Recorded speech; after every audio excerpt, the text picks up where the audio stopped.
When we gather in a space such as this, in the silent chambers of our own minds, we must remember that every word that strikes your ear is not merely sound, but a vibration that resonates within the unconscious. The theme we approach today is both chilling and intimate. The truth of the empath, that gentle soul who has grown accustomed to pain, who learned early that love is not tenderness, but sacrifice, not safety, but suffering. This truth, as bitter as it may seem, carries with it the seeds of awakening. For to see clearly into the shadow is to glimpse the possibility of freedom. I have long said that what is not made conscious will appear in your life as fate. This principle applies most vividly to the empath. To call someone an empath is to acknowledge their heightened sensitivity, their porousness to the emotions of others, their seemingly miraculous ability to feel what is not their own. But beneath this gift, hidden in the folds of memory, lies a wound, a scar carried from the earliest days of childhood. For no one is born with the belief that love must hurt. It is learned, impressed upon the tender psyche by circumstances, by the archetypal drama of family, by the unconscious transmission of generations. It is there, in the shadowy corridors of the family home, that the empath story is written. Think of the child who stands at the threshold of parental affection, waiting with wide eyes for the moment when love will descend. Instead, the love comes bound with conditions. A parent wounded by their own unlived life projects their despair onto the child, perhaps through anger, perhaps through silence, perhaps through an expectation that the child must be the caretaker, the healer, the one who makes the parent whole. The child, unable to separate themselves from the needs of those they depend upon, begins to fuse love with duty, affection with sacrifice, tenderness with pain. The psyche, still forming, concludes with absolute certainty. To be loved is to suffer. And so the empath is born not as an innate angel of compassion, but as a survivor who has transmuted pain into a skill, who has made sensitivity into a survival mechanism. This is the chilling truth I wish to reveal to you, that what we so often romanticize as empathy is, in its shadowed roots, the adaptation of a wounded child. It is the soul's way of saying, if I can feel them, if I can anticipate their moods, if I can soothe their storms, then perhaps I will be safe. Perhaps I will not be abandoned. And thus the empath grows into adulthood, carrying an invisible contract. I will suffer if only you will stay. I will bear your chaos if only you will not leave me alone. I will take your shadow into myself, believing this is love. No, you may resist this message, for it seems to strip the empath of their nobility, but understand that I am not diminishing the beauty of compassion. Rather, I am uncovering its cost. Every archetype, when possessed by it, becomes a prison. The archetype of the wounded healer, so often projected onto empaths, contains immense power, but also immense bondage The empath who does not see their own wound is fated to repeat it endlessly, drawn to those who will hurt them, because the unconscious seeks always to replay the original trauma until it is made conscious. This is why so many empaths find themselves bound to narcissists, to abusers, to those whose love burns rather than warms. The unconscious says, perhaps this time it will be different. Perhaps if I love enough, I will finally heal the wound of my childhood. But the wound cannot be healed by replay. It can only be healed by consciousness. Here we enter the realm of the shadow. For the empath's shadow is not cruelty, as some might think, but anger. It is rage suppressed so deeply that the child dared not express it. For to rage at the parent would mean to risk annihilation. The empath learns early to silence this fury, to bury it beneath tenderness. Yet this unacknowledged anger festers in the unconscious, shaping the empath's choices. The smile on the empath's face often hides clenched teeth. The hand that soothes another's sorrow may tremble with unspoken resentment. The empath's constant giving is not only an act of love, but also a sacrifice demanded by the shadow, a compulsion to repeat the pain of the past. To awaken, the empath must dare to face this anger, to look into the mirror of their shadow and say, I am not only tender, I am fierce. I am not only receptive, I am sovereign.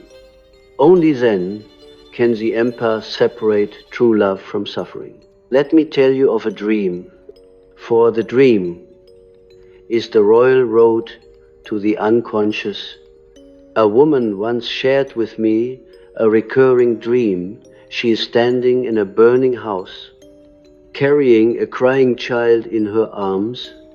She is running from room to room, searching for an exit, but every door leads back into fire. The dream is both literal and symbolic. The child she carries is herself, the wounded one, who believes that love must hurt. The burning house is the family home, filled with flames of unresolved pain, of parental shadows that consume without mercy, and the endless doors reflect the compulsion to repeat the cycle of relationships that all return her to the same suffering.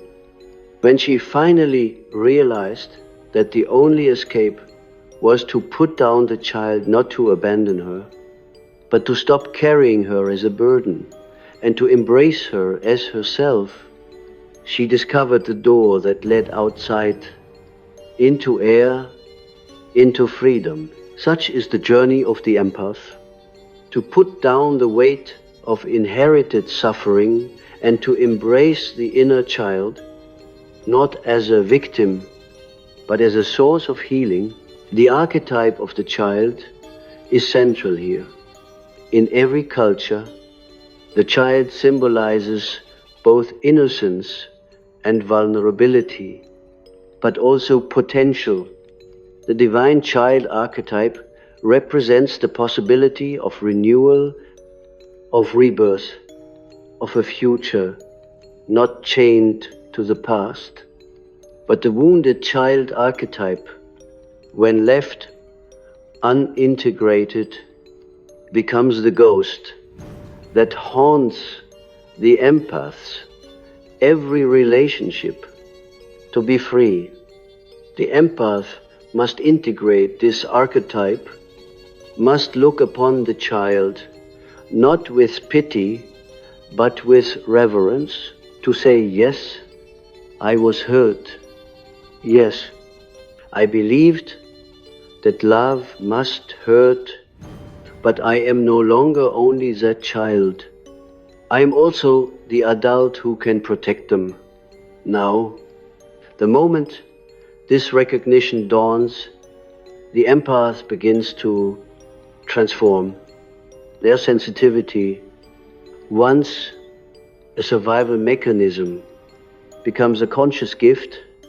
Their compassion, once rooted in compulsion, becomes an act of choice. Love, once fused with pain, becomes love in its purest sense. The mystical dimension of this truth cannot be ignored, for the empath, in their suffering, touches the archetype of the martyr, the one who sacrifices self for others. In Christian symbolism, this is Christ on the cross, the one who bears the sins of the world. In pagan traditions, it is the sacrificed king, the God who dies so that life may continue. The empath, too, feels this archetypal resonance. They believe, often unconsciously, that by carrying the pain of others, they redeem the world. But redemption bought by self-annihilation is not true. Redemption, it is a reenactment of the wound. The true sacrifice is not the endless suffering of the self, but the sacrifice of the belief that one must suffer to be loved.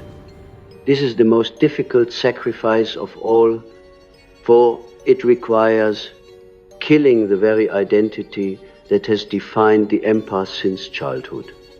Yet, it is only through this symbolic death that new life can emerge. In Alchemy, this is the mortificatio, the stage where the old form dies so that transformation can occur. The empath must undergo this alchemical death. They must let the false belief, love equals suffering, rot and decay in the crucible of consciousness. Only then can the true gold emerge, the love that is not bound to pain, the compassion that flows not from fear of abandonment, but from the abundance of a whole soul.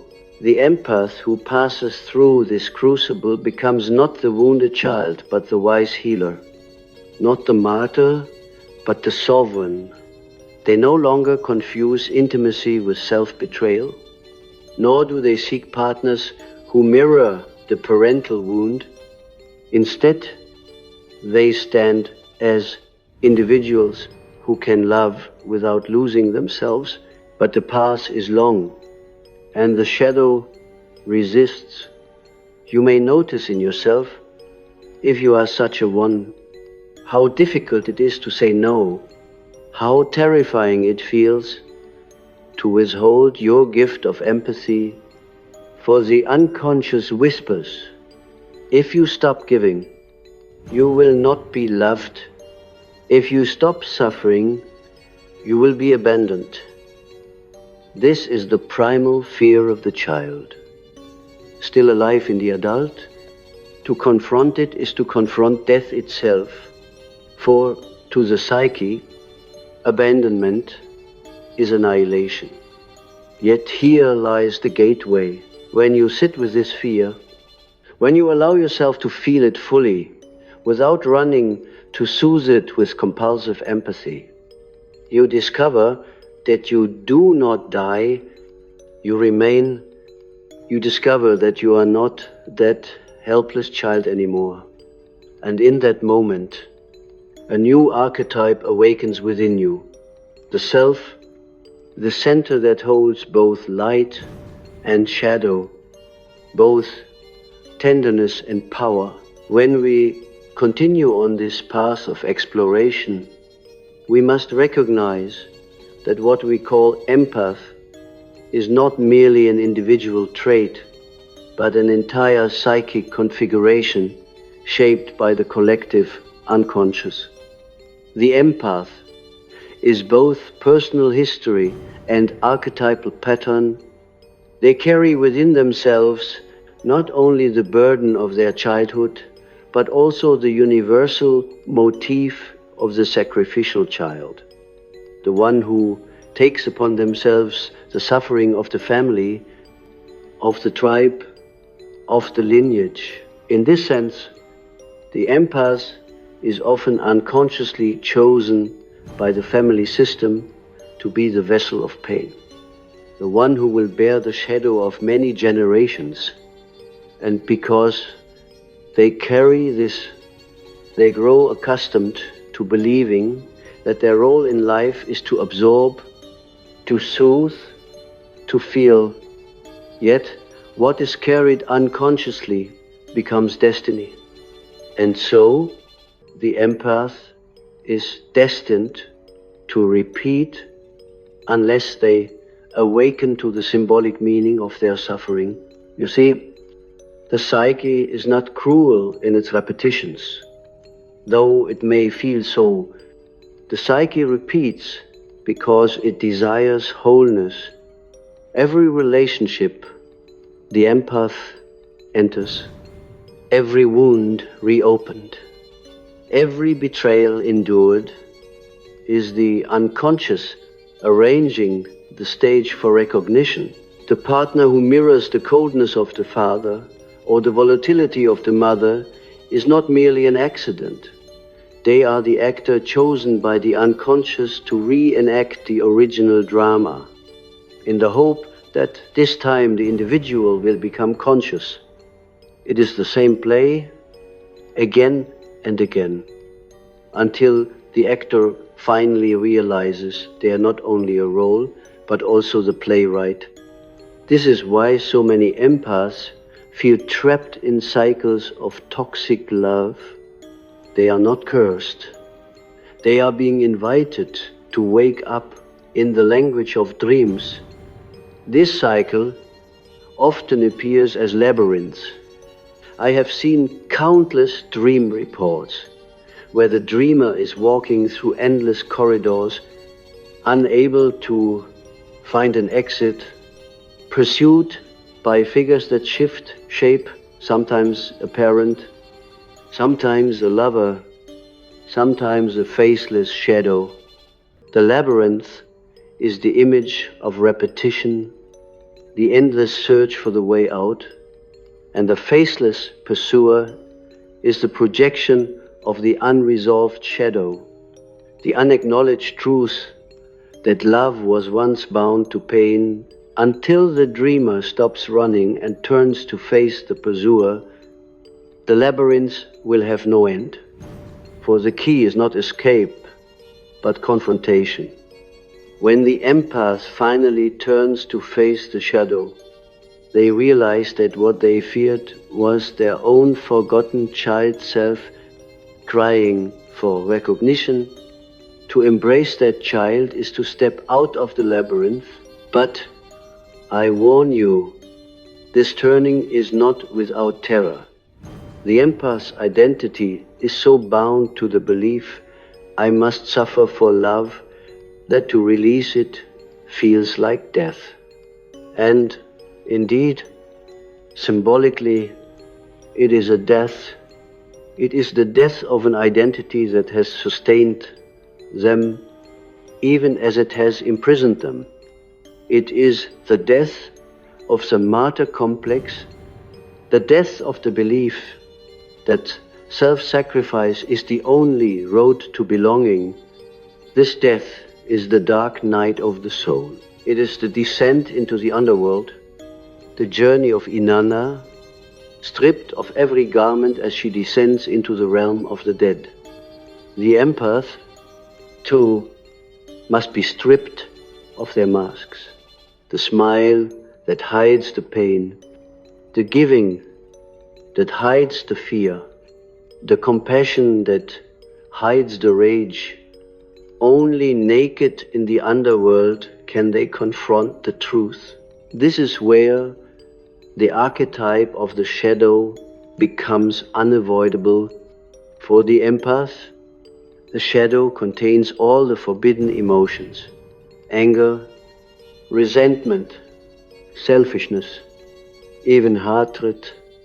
These are terrifying to the empath, for they have been told since childhood that such feelings would destroy love, that expressing them would mean abandonment. So they repress them, projecting them outward onto others, often finding themselves surrounded by people who embody what they dare not acknowledge in themselves. This is why the empath so often finds the narcissist, the abuser, the manipulator. The unconscious has arranged a mirror. Here is your shadow, embodied by the other. You despise their cruelty. Yet it is your own repressed anger, seeking recognition. You are drawn to their selfishness, for it is your own denied desire to claim space. The narcissist becomes the vessel for what the empath cannot yet integrate. Only by reclaiming these forbidden aspects can the empath break the cycle. Imagine for a moment that you stand before a mirror, but this mirror does not reflect your face, it reflects your shadow. At first, you recoil. You see rage, you see hardness, you see selfishness, you see the face of the one you never wanted to be. But if you look longer, if you allow your eyes to adjust to the darkness, you notice something else: strength, boundaries, sovereignty, the power to say no. What you once feared is also what you most need. The empath must learn that anger is not cruelty. It is the fire that protects love from exploitation. Selfishness is not sin. It is the recognition that one must first have a self in order to give authentically. The shadow, when integrated, does not destroy love. It redeems it. Without shadow, empathy is slavery. With shadow, empathy is freedom. Here we touch the paradox. The empath's sensitivity is both their wound and their potential. It is true that it began as a survival mechanism, as the adaptation of a child to a hostile environment, but every adaptation carries within it the seed of transformation.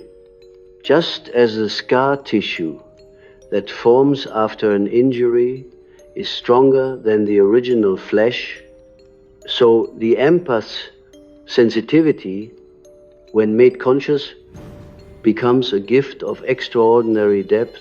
They can perceive what others cannot, not because they are condemned to it, but because they have faced the fire of suffering and survived.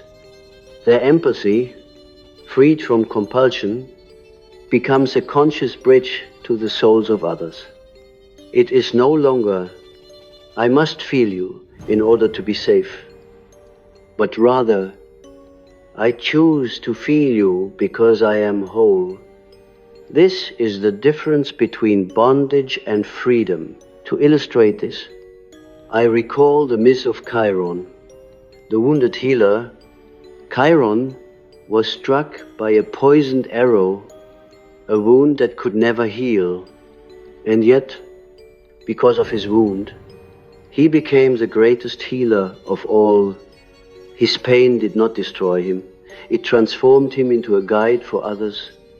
The empath, too, is a Chiron figure. Their wound does not disappear.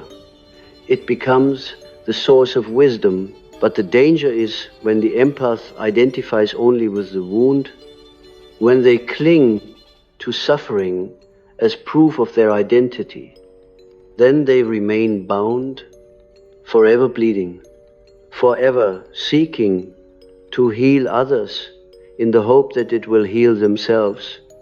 But when they accept the paradox that their wound is both burden and gift, they step into their true role. They no longer unconsciously seek relationships that reopen the wound, but instead they use the wound as a doorway into compassion, offered freely, not demanded by fear. In psychological language, this is the process of individuation.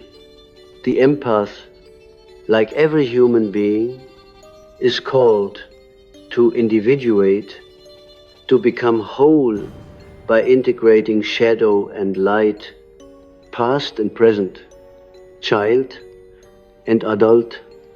Individuation requires the courage to confront the archetypes that possess us. For the empath, this means confronting the martyr, the wounded child, the healer, the shadow. Each of these must be faced, dialogued with, integrated. Only then can the self emerge as the guiding center. When the self is realized, the empath no longer confuses love with pain. They see that love, in its truest form, is not sacrifice, but union. It is not the erasure of the self, but the meeting of two whole selves.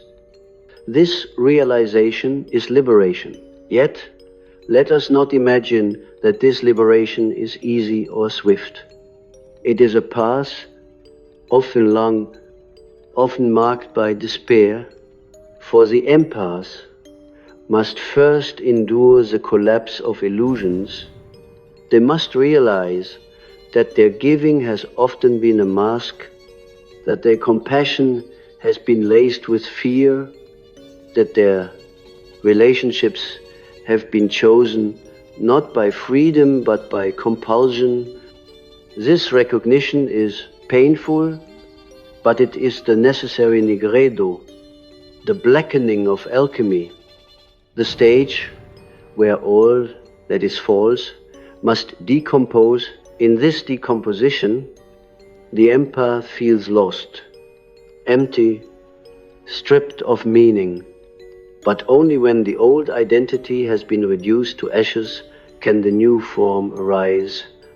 Out of the nigredo comes the albedo, the whitening, the dawning of a new consciousness, and finally the rubedo, the reddening, the full integration of spirit and matter, of wound and gift, of child and adult.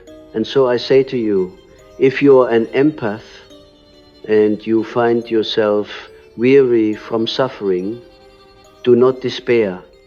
Your suffering has meaning, but not in the way you thought. It is not meant to prove your worthiness, nor to bind you eternally to pain. Its meaning lies in awakening. You are being called to descend into the depth, to face your shadow, to embrace your inner child, to integrate your rage, to reclaim your sovereignty.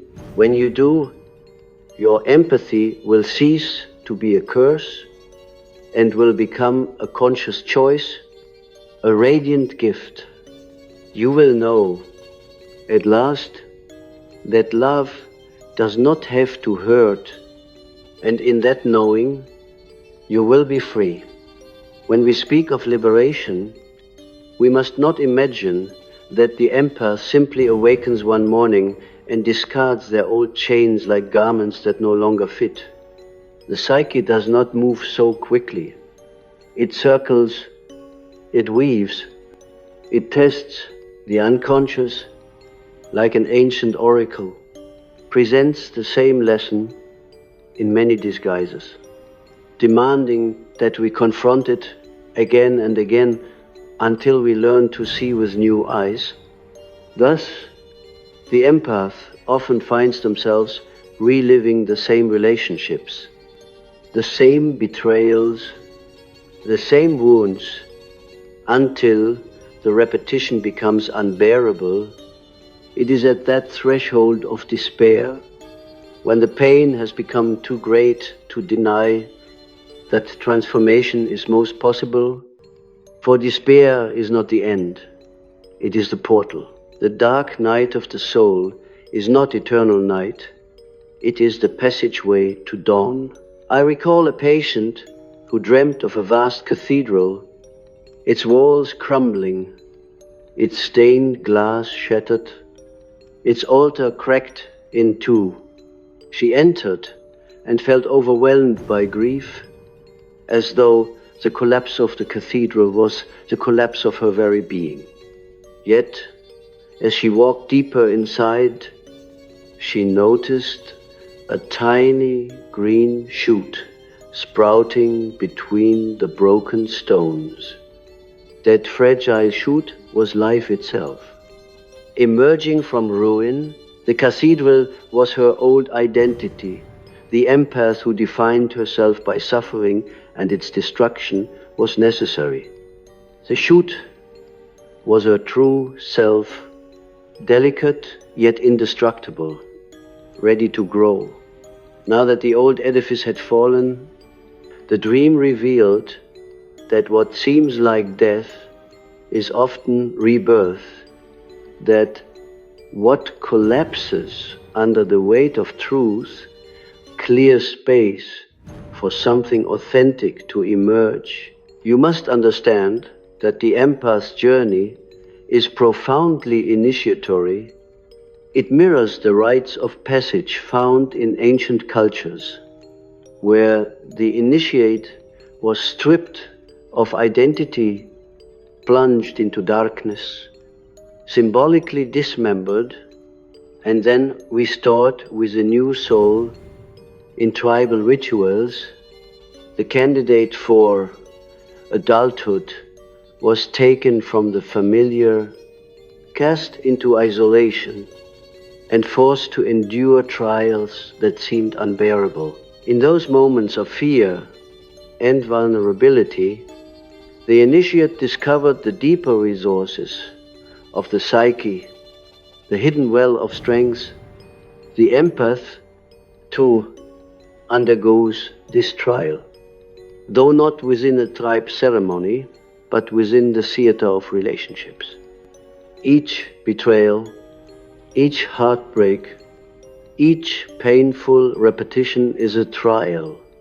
And the moment the empath no longer interprets these trials as punishments, but as initiations, the meaning shifts. Pain becomes teacher, wound becomes guide. Yet, the greatest danger is that the empath resists the initiation, clinging instead to their role as perpetual victim. It is tempting, almost intoxicating, to remain the one who feels deeply, who is endlessly hurt, who finds identity in suffering. There is a secret pride in martyrdom, a subtle sense of superiority. I feel more than others. I sacrifice more. I endure what they cannot. But this pride is poison. It keeps the empath bound to the old pattern. True initiation requires humility. The humility to admit my suffering is not love. My sacrifice is not salvation. My pain is not destiny. To utter those words is to break the spell. Now let us speak of projection, for projection is the stage upon which the empath drama most often unfolds.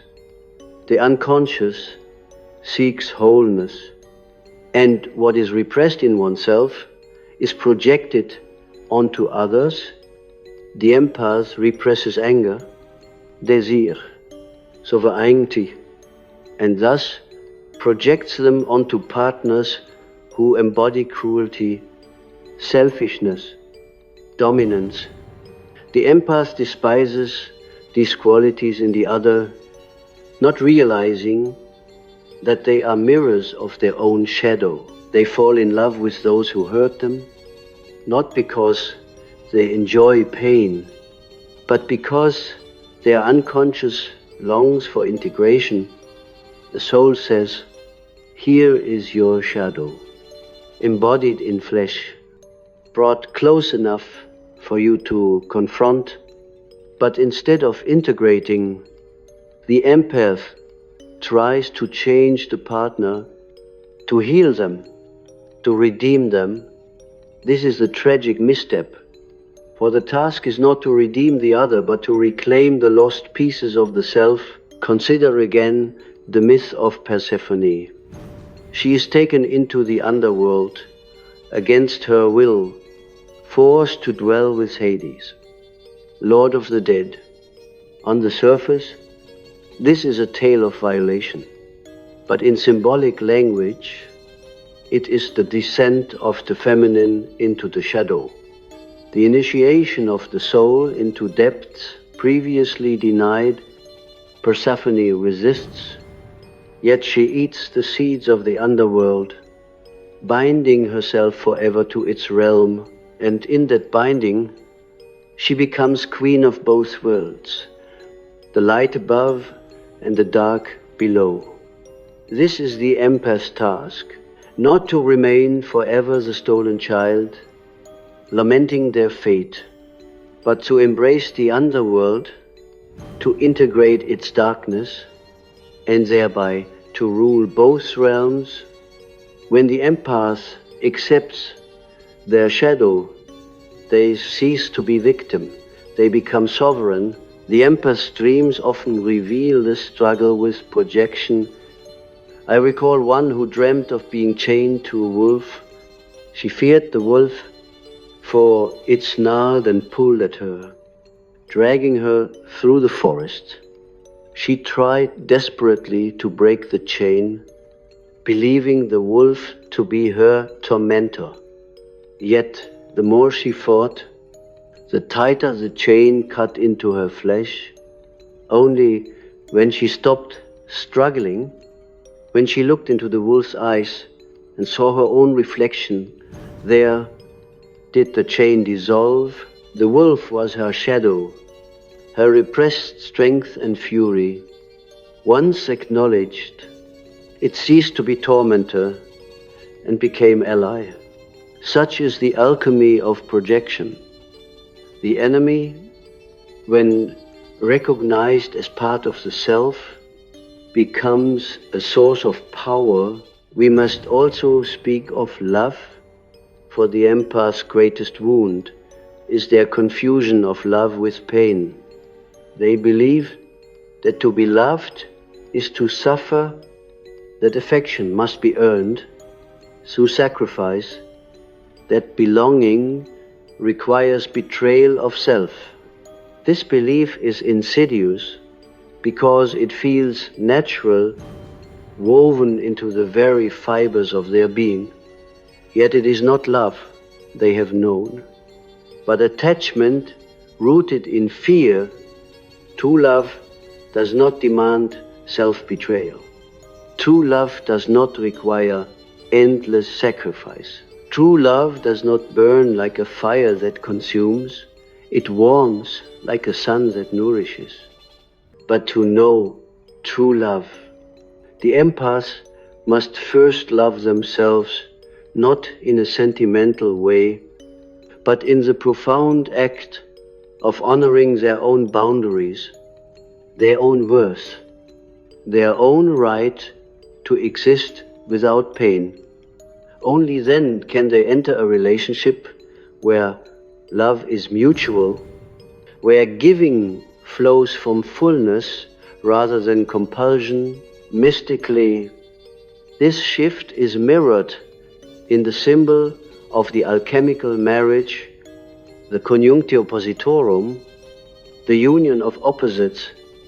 The empath, when whole, no longer seeks the other to complete them, no longer projects their shadow outward, no longer clings to pain as proof of love.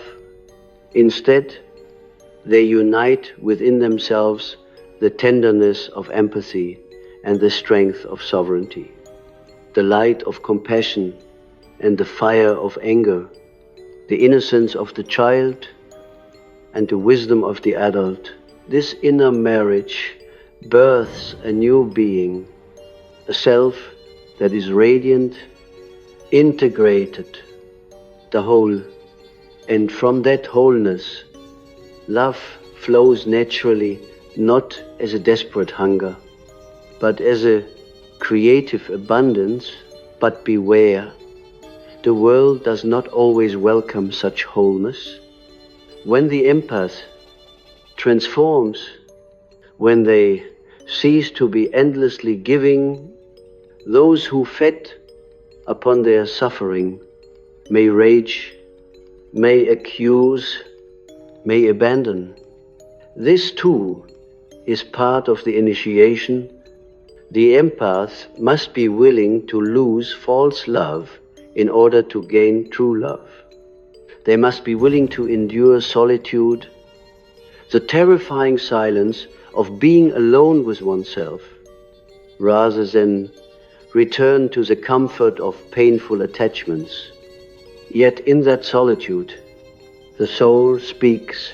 In that silence, the self emerges, and then, paradoxically, the empath is never alone again, for they are united with their own depths, accompanied by the archetypal self that dwells within. So I say to you, if you find yourself weary from suffering, if you wonder why love always seems to hurt, pause and consider that perhaps it is not love that hurts, but the old belief you still carry.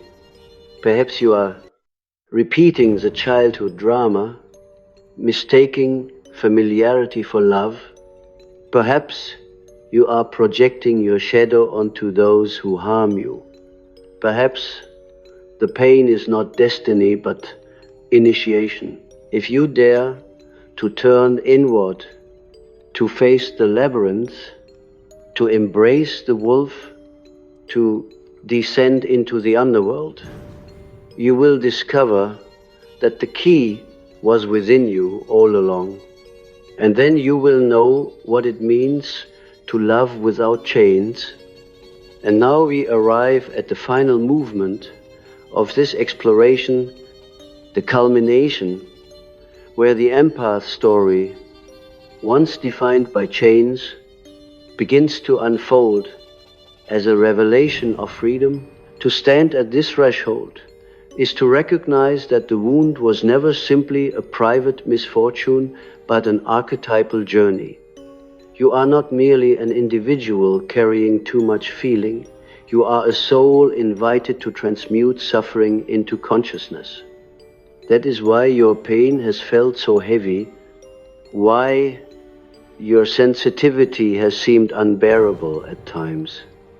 It is not because you are weak, but because you were chosen to walk a path of initiation that others fear.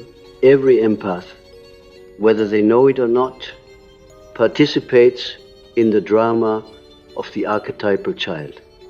This child, once abandoned or burdened, grows into an adult who confuses love with hurt. Yet within that same child lies the seed of the divine child, the archetype of rebirth, of renewal, of a life not yet imagined.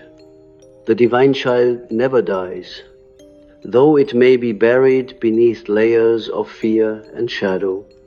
The empath's task is to dig, to descend, to uncover the divine spark that was never extinguished. Only then can they step into their full stature, not as victims of their past, but as creators of their future. Consider for a moment the myth of the phoenix, that bird which dies in flames, only to be reborn from its own ashes. The empath is such a phoenix, Their early life was fire love that burned, tenderness laced with pain, affection tied to sacrifice. They were consumed by those flames, often again and again, in relationships that mirrored the old inferno. But there comes a moment when the fire no longer destroys, it purifies. The ashes that remain are not the end but the beginning. From them rises a self that no longer fears the fire, for it knows that destruction is also rebirth. The empath, when conscious, does not avoid the flames. They walk through them, knowing that beyond is transformation. But let us speak plainly. This transformation is not a single event, but a lifelong process. You will still feel, perhaps even more deeply than before. The difference is that your feeling will no longer enslave you. You will still sense the sorrow of others, but you will not drown in it. You will still hear the cries of the world, but you will not mistake them for commands. Your empathy will become a conscious act rather than a reflex born of fear. You will choose when to open and when to close, when to give and when to protect, when to listen and when to walk away. This choice is the mark of sovereignty. The child could not choose. The adult can. I have seen in dreams the symbol of the crown appear when the sovereignty awakens. One dreamer described standing in a hall of mirrors, seeing countless versions of herself reflected endlessly. She felt lost, uncertain of which was real. Then, from above, a crown descended, resting upon her head. At that moment, the mirrors dissolved, and only one image remained herself, whole and clear. The crown is the archetype of sovereignty, the moment when the fragmented self gathers into unity. For the empath, to wear the crown is to know, I am not defined by your needs, nor am I enslaved by your shadows. I feel because I choose to feel, and my choice is sacred. Do you see how radical this is? To live as an empath without sovereignty is to live as prey to every storm, a reed bending to every wind. To live as a sovereign empath is to become like the tree with deep roots, bending when needed, but unbroken, offering shade yet standing firm. The transformation is not the loss of sensitivity, but the marriage of sensitivity with strength. And that union is what makes the empath not a victim, but a guide. For who better to lead others through suffering than the one who has walked it, felt it, survived it, and transmuted it into wisdom? This is why the world, despite its cruelty, needs the empath, not the unconscious empath who bleeds endlessly, but the conscious empath who loves without losing themselves. Such a one becomes healer, teacher, artist, mystic.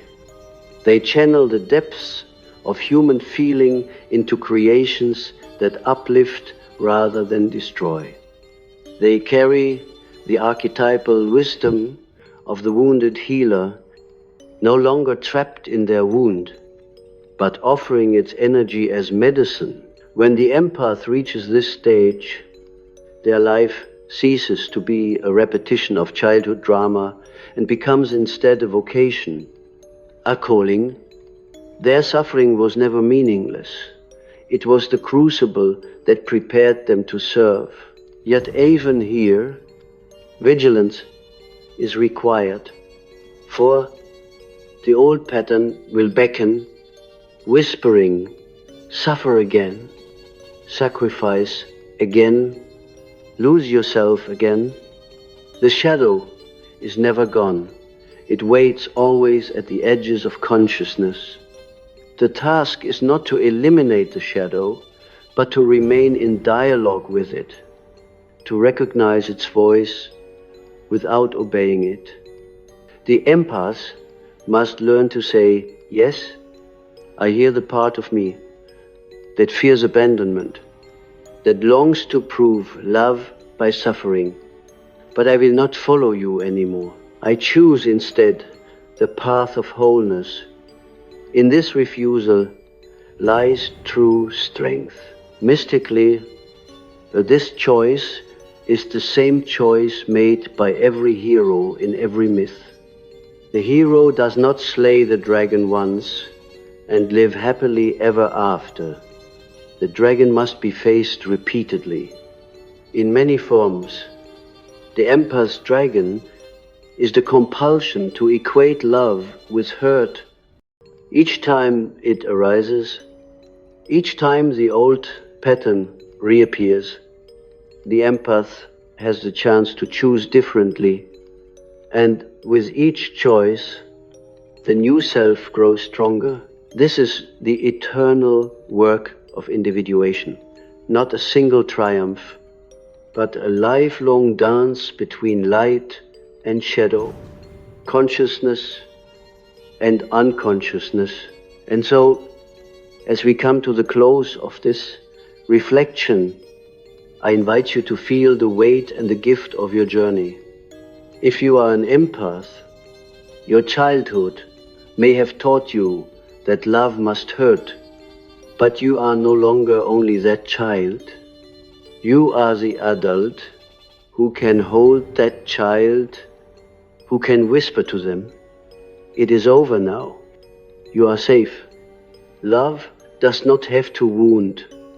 You are the one who can crown yourself with sovereignty, who can choose to love without chains.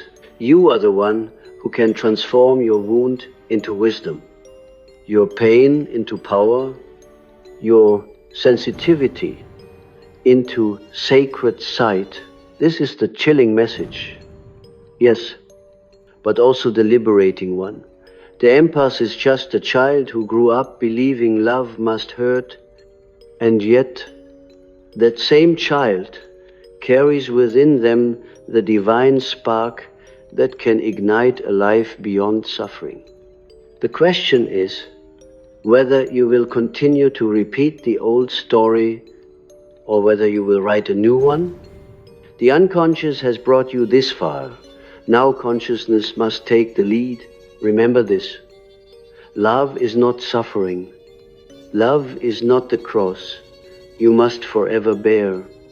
Love is the union of two souls who meet in freedom, who honor each other without demanding sacrifice. Love is the force that flows from the self, radiant, abundant, whole. When you discover this love within yourself, you will recognize it in others. And when you live from this place, you will see that your empathy was never a curse, but a calling not to bleed endlessly, but to embody the truth that wholeness is possible, that healing is real, that love without hurt is the destiny of every soul that dares to awaken. And so, let this be your initiation. Descend into the depth, confront the shadow, embrace the child, reclaim your sovereignty, and rise like the phoenix from the ashes of old beliefs. For when you do, you will not only heal yourself, you will become a light for others still lost in the labyrinth, a living testimony that the wound does not have the final word. Consciousness does, love does, the self does.